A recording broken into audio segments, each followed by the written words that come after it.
But now look,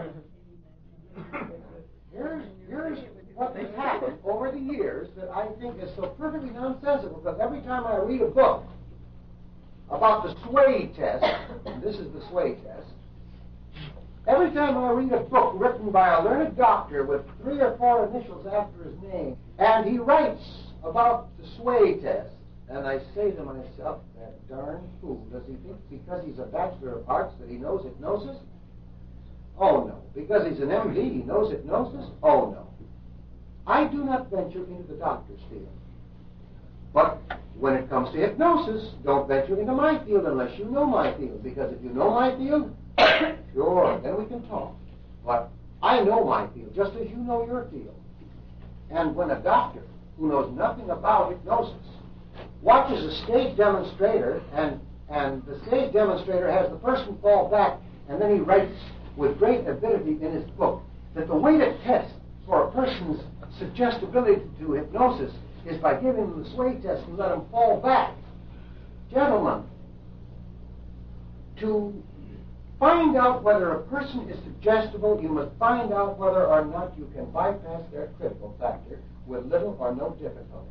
If you can bypass their critical factor with little or no difficulty, then you have a valid test for suggestibility. Is that apparent to you from your studies? Now let me show you a valid test, a completely valid test that will prove the ability to bypass the critical factor. Will the lady at the end please stand up? Now face me. Everybody draw back their legs, please. Now, I want you to imagine that you're out in the woods. There's a terrible storm. Tornado winds. They're blowing at you 100 miles an hour. And the rain and the hail is pelting down, and you're protecting yourself from it as you make your way through the woods towards me, because I represent safety. Now get yourself into the position where you're fighting that storm and come towards me. Get into the position. Protect yourself. That's right. Protect yourself. That's right. Now, thank you. There is a valid test for suggestibility. Did you see that? The instant she began to pretend, gentlemen, that was the bypass of the critical factor, was it not? Can you see the difference? Is that clear to all of you? Because if that isn't clear to all of you, then ask questions about it. Because I think that this you must know. Hypnosis only occurs when the critical factor is bypassed. And then selective thinking established. The critical factor was not bypassed when she just let herself fall back. She trusts me completely. She knows darn well I'm not going to let her fall. And with complete faith, she just let herself fall back. Now, when did she bypass the critical factor? The minute she got into this position and started making her way through the woods, she was pretending. And the minute you pretend, Doctor, that's the bypass, isn't it? Didn't she pretend? No, there was no pretense there. And there's some sort of integration of mind and body there. She does have to concentrate on her body to let us fall back. I don't see how you could separate. Oh, yes, there's a... I wouldn't have done it if he hadn't stood right there. I knew he would let me fall. I know, but you knew how to do it. Well, anybody. So does anybody, but it's merely, won't you be seated? It's that type of a suggestion. It has no more to it. It does nothing to the mind except say, let yourself fall back. There's no bypass of the critical factor. But when she pretends that she's going through the woods and fighting and fighting the wind and the rain and the hail and everything else, now she is bypassing her critical factor, and you find that she is coming through. Dr. Milton, you want to ask something of an actor? Everybody who is an actor bypasses their critical factor, yes. Yes, the actor is the easiest one to hypnotize if he but knew it. Sure. You have it very well there, Doctor. I have found, in my experience in show business, that a performer, and I've worked with stars, and just as much as with people who are not famous in show business, you want to know the person easiest to hypnotize in all the world? The real star.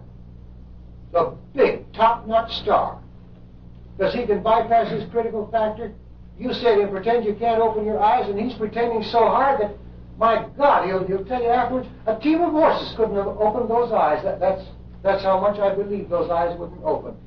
Dr. Hutschnecker, who wrote The Will to Live, when I was in New York about a year or so ago, called me in to help him with 2 stars of the first magnitude. One of these stars he wanted to help particularly because the man had suspicious-looking signs that he may be developing lung cancer. And he says, Dave, this is one time I want you to see if you can't give him good enough reasons for stopping smoking in hypnosis so that this man will stop smoking, because since he's got the word that there's a suspicious-looking something there, he's just going through 3 and 4 packages of cigarettes a day. And Dave, we've got to stop it because we've got to do surgery anyhow. But I want that man to stop smoking cigarettes. Now, and then he had another person there, another star for something else. A person who had to meet requirements for losing weight for a picture. And she'd gone overweight a little bit. She allowed herself to get fat, and she was having an awful time trying to diet to get down to weight requirements before the production date of the picture began. So he had me meet those 2 people in succession. Both of them, remember, 2 of the greatest stars in America. Now, when I got to his office, and I had to work with the young lady first,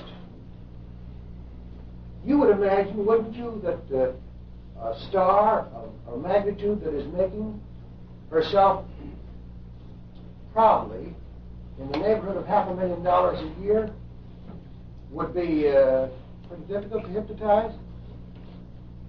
No.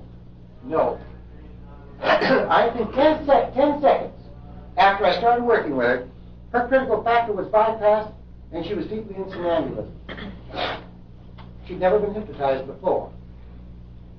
The star, who has been vastly publicized, and I'm talking about Godfrey. I'm talking about now a motion picture and a dramatic star. I don't think it took 15 seconds to hypnotize them. I just want you to know that these people are so used to bypassing their own critical factor that they understood instantly what I wanted and did it. I'm telling you this because I want you to know that stars are very easy to handle usually, and that only once in a while do you meet a star who will give you problems in working with it. Let's see. Where were we? Oh, yes. The bypass of the critical factor, and I want to show you that these other tests are invalid, but let me show you the most valid test of all, still used by a great many people. Why did the test that I tried on the lady at the end go out of fashion? Because it was more difficult to do. So oftentimes they didn't really bypass their critical factor, and when you gave somebody the suggestion, they came sauntering across the stage like this after you gave them the suggestion. It looked pretty silly, and the stage operator looked like he was unsuccessful. So for that reason, that particular test went out of print, you might say. But around the turn of the century, when I was taught hypnosis, this was the test. Dr. Milligan, maybe you remember it from your kid days. Do you remember this? Remember this test I'm showing you about the storm and the wind and the rain and the hail? Remember that? Well, you remember it went out of existence. You can't see a stage operator today who's using that anymore. But I think I would still use it if I was doing a public demonstration, because I think it's one of the most valid tests ever conceived. Now, let me show you the most valid of all tests still being used and still proving a bypass of the critical factor. Put your hand like this. Now, as I count to 3, make them tighter and tighter and tighter. Make them so tight you can't unlock them. Now, 1, make them tighter. 2, so tight you can't open them. 3, so tight they won't work at all. Now try to make them work and you'll find you can't get them apart. Try, they won't come apart. Try hard. Try hard, they won't come apart. Look at that. All right, now, he said to himself, this first stage operator, in order to get this hypnosis now, here's what I have to do. He says, I have to have them look at lights. Now, I have to have them look at lights an awfully long time, because it takes about, well, with some people it takes upward of 2 hours for them to be hypnotized. But while I'm putting on my laughing gas demonstration, I'll have some people up on stage looking at the lights above their head. Because after all, even in the old days they had candles to light the stage up above their heads. They had side lights to light the stage, to throw light on a stage, and they had the candles in the footlight. And remember, even 200 and 300 years ago, they were putting on theatrical performances at night. So they had to have light, and the light they used were the candles. Now, the man said to himself, whichever direction they look at, up, they'll be fixated. In front of them, they'll be fixated by the footlights. Aside, they'll be fixated by the lights on the side. So when he first said to them, now, that here's this very scientific demonstration of hypnosis, now all you have to do is to put your head straight up. They were looking at lights above their heads. But when we found out pretty soon that this had other faculties, this bypassed the critical factor in the fact that you cannot think for long with your head up, he kept that in. He found out pretty soon that he didn't need the lights above him to get the hypnosis, because sooner or later he had to do this thing without lights. And he found out it was possible, so that the stage operator, working with hundreds of thousands of people, learned more about hypnosis than medicine learned about it, because each man in medicine worked with one patient. The hypnotist worked with literally tens of thousands and hundreds of thousands of patients. Now we can go through this and I can show you the whole procedure. Feet flat on the floor, hands on knees. All right. I'm going to count to 3, and as I count to 3, put your head way back like this and await further instruction. But keep your eyes open. Now, 1, put your head way back. 2, keep looking up now and put your eyes in the back of your head. And I know your eyes are getting awfully tired. They're getting so tired they want to close, but don't let them close yet. Now 3, and they want to close, and they're getting so tired. But now as I count 2 to 2 this time, at the count of 1, your eyes will close, and at the count of 2, your head will come forward and fall on your shoulders. 1, close your eyes. 2, bring your head down on your shoulders now, and you'll find yourself going into a sound, deep sleep from which you will not and cannot wake up until I give the command. Now I'm going to count to 10. As I count to 10, you'll go much deeper with every breath, deeper and deeper as we count. 1, and you'll carry my voice with you wherever you go, and that voice you will obey completely. 2, and you are going into a deeper, sounder sleep. 3, much deeper. 4, so deep that you will not and cannot wake up until I give the command. 5, so deep that you just are carrying my voice with you, and you're taking that voice with you wherever you go, and that voice you will obey completely. 5, deeper, much deeper. Now already he has hypnosis. He has said he will count to 10. But I want you to see that already he has got eye closure, and these people cannot open their eyes. Now, I'm going to ask them to try to open their eyes and watch how unsuccessful they are. Try to open your eyes, please. And he's got eye closure all over the room. But he has to put on the show, you see. So, he goes on and counts to 10 to get a deeper state, which is merely a form of compounding. Now, watch how the stage operator compounds. 6, deeper. 7, fast and sound asleep, and you will not and cannot wake up until I give the command. 7, deeper. 8, much, much deeper. 9, deep. 10, fast and sound asleep, and you will not and cannot wake up until I give the command. Now, he has hypnosis at this point. Only the ones I touch obey this command, please. Extend your arm, make it rigid, and make a fist. Extend your arm, make it rigid, and make a fist. Extend your arm, make it rigid, and make a fist. Extend your arm, make it rigid, and make a fist. Now, I'm going to count to 3, and as I count to 3, you make those arms like steel. They will not and cannot bend. 1, rigid. 2, absolutely rigid. 3, like steel. And now you can't open that fist. You cannot bend that arm no matter how hard you try. When I have you open your eyes, you'll find it is quite impossible to bend that fist in any direction, or to open that fist, or to bend that arm. Now open your eyes, everybody. Take a look, and now watch. You'll see you cannot bend that arm. Try, and you'll find how unsuccessful you are. You cannot bend it. All right, fast and sound asleep. Close your eyes. And now you're going to a much deeper sleep. When your arm comes down, you're going to a much deeper, much deeper, much deeper, much deeper. What's he doing now, gentlemen? Much deeper, much deeper, much deeper, much deeper, much deeper. Now you can lean back in your chair, and you can go into a sound, deep sleep, from which you will not and cannot wake up until I give the command. Deeper, much deeper. Now, you see, he has already started working on a thing called compounding. Now, I want you to see how he makes sure that he has his somnambulism. Because we know that he has quite a good depth at this point, but he's got to work with these people, and he's got to help them, if he possibly can, in the doctor's case, and in the stage operator's case, he's got to make sure that they are ready for the suggestions which he gives them.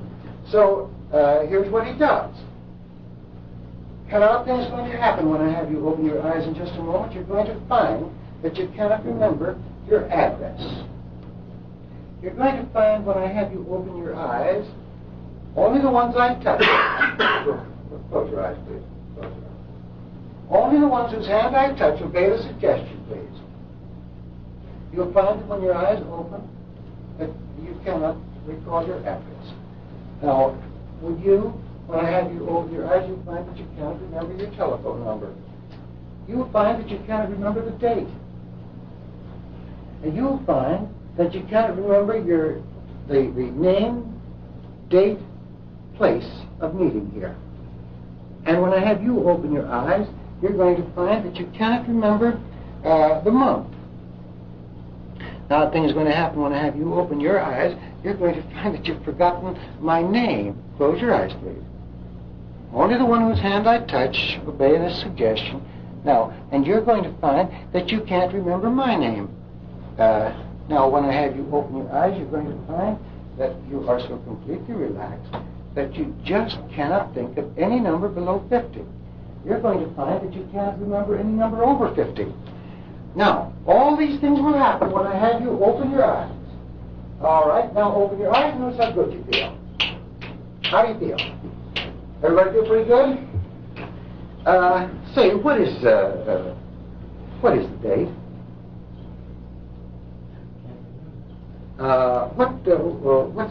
Where are we meeting today?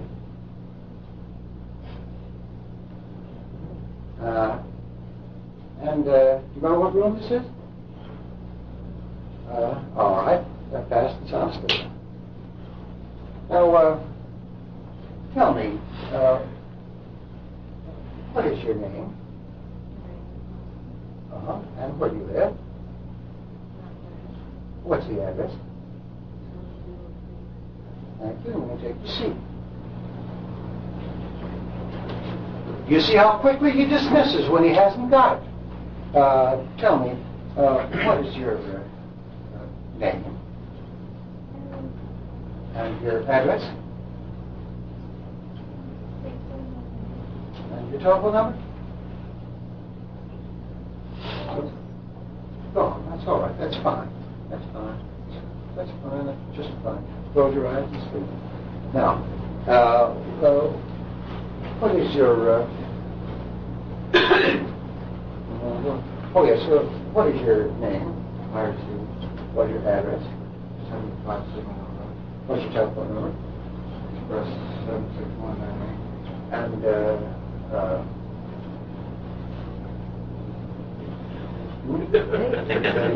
oh, yes. What date is this? Go on, that's fine. All right, close your eyes fast and sound asleep. That's fine. Now, what month is this? Go on, close your eyes fast and sound asleep. You know my name, don't you? Devon. What is it? Devon. No, that's not it. Here, you try to tell me my name, will you, please? I never knew it to start. Well, that's almost it. Well, you know the funniest thing? You know his name? Yeah. You know the funniest thing is going to happen when I snap my fingers? You won't remember his name. Watch. What's his name? Carl Edward Burple Jr. No, I'll snap my fingers again and watch what happens. Now try to tell me his name. Carl Edward Burple Jr. That's fine. And she's the one who fights at the seagull? No, he is. She's been in the basement very... She has. Very rarely. But she wouldn't take that suggestion at all. All right. I think he's got pretty well. You almost had my name. When I snap my fingers, you'll remember it completely.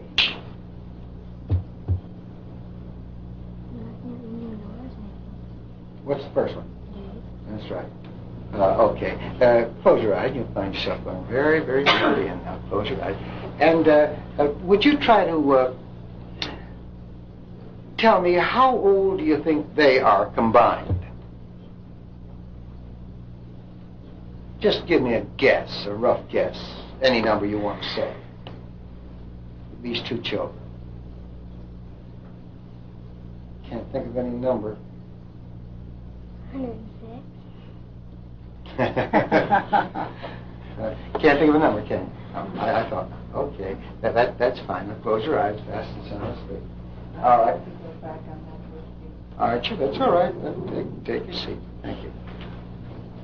Now, we've got a beautiful state here, and now I'm going to show you a lovely demonstration that I think will let you see the power of the human mind when it takes a suggestion that it wants. You can have fun with hypnosis so long as you do not make anybody appear ridiculous or silly. And that is one of the things that I am against, doing anything that makes the person seem silly. But to have fun with hypnosis, yes, you can have a lot of fun with hypnosis. You know something? The oddest thing is going to happen after I have you open your eyes. You're going to find that your sense of humor is 500% above normal. And you're going to find that your sense of humor is 500% above normal. And you're going to find that your sense of humor is 500% above normal when I have you open your eyes. And you're going to find that your sense of humor is temporarily gone when I have you open your eyes. And your sense of humor will be temporarily gone, and so will yours, and so will yours. So that we get 3 people whose senses of humor will be 500% above normal. Here, and here, and here we will have the sense of humor will be 500% above normal. Here, there will be no sense of humor. It will be lost. Just won't be, it'll be gone. That'll be gone, that'll be gone, and that'll be gone.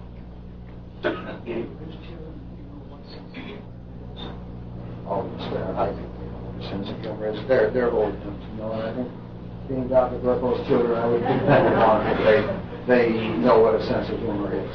So, all right, now, when I have you open your eyes, everybody wide awake, feeling grand. All right, you know, an odd thing happened. I heard a very great music story that I thought that maybe you'd like to hear. I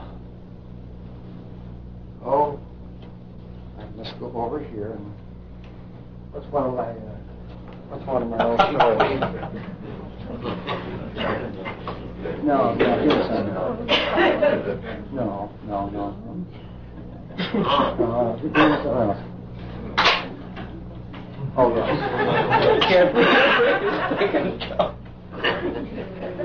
You know something?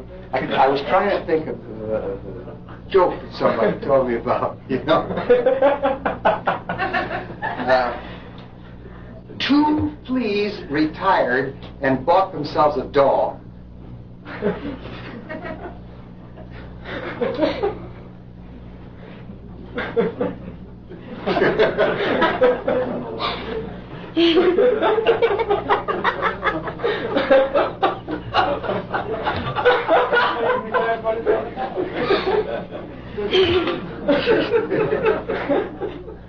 You like that suggestion?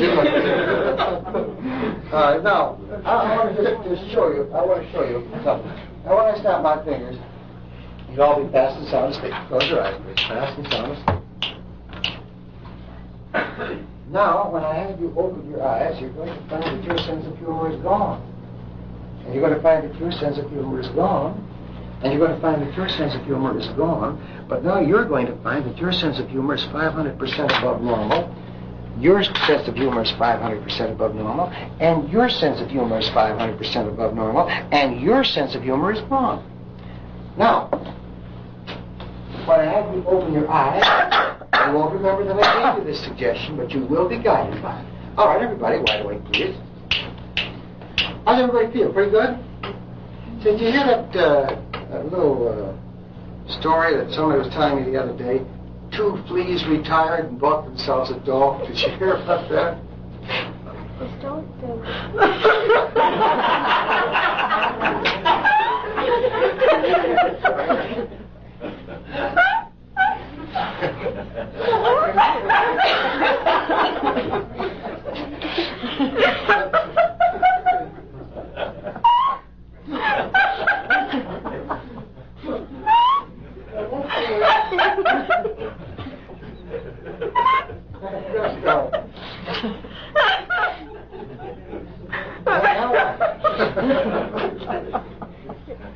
Now, you know, the funny thing about the human mind, they don't remember what the suggestion is that was given, but I'm going to snap my fingers, and below the level of conscious awareness, the 2 suggestions are going to change now, and they're going to have just the reverse now of what they had before. Now, watch how that works. You'll find that when I snap my fingers, those suggestions will be completely reversed. And they won't know what the suggestion is, but they will be reversed. Watch this. 1, 2, 3, and here we go. Now, did you hear about that funny thing that happened about the 2 fleas that retired and bought themselves a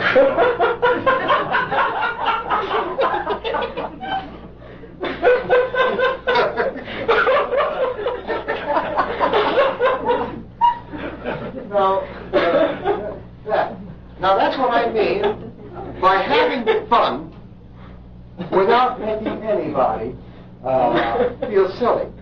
And it can be done beautifully. All right, when I snap my fingers now, everybody be fast and sound asleep. Fast and sound asleep. Fast and sound asleep. We'll not wake up until I give the command. Now,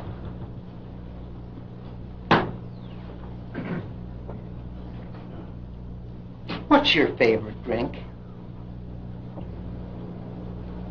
Root beer. Root beer? How much root beer?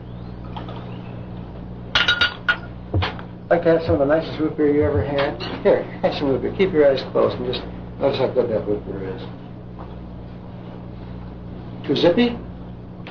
No. How's it? Okay. Good. What's your favorite drink?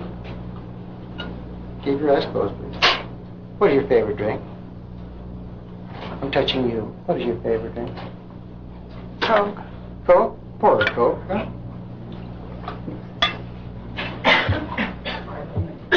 What is the nicest Coke you've ever tasted? Just keep your eyes closed. Just drink this, huh? That's right. Tell me how that tastes. Delicious? Good. What's your favorite drink? Keep your eyes closed, please. What is your favorite drink? Coke. Coke? Pour a Coke. Frank, what's your favorite drink? Ginger ale. All right, pour him ginger ale. Here you are. Here's a Coke, boy, and tell me if that's too zippy. If it is, well, we'll...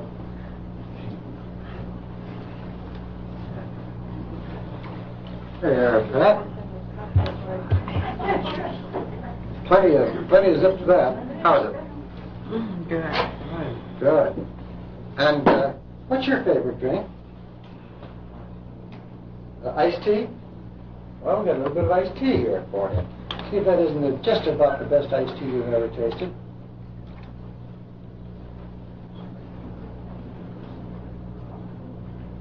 want you to see how each person can interpret taste according to his own or her own individual likes or dislikes.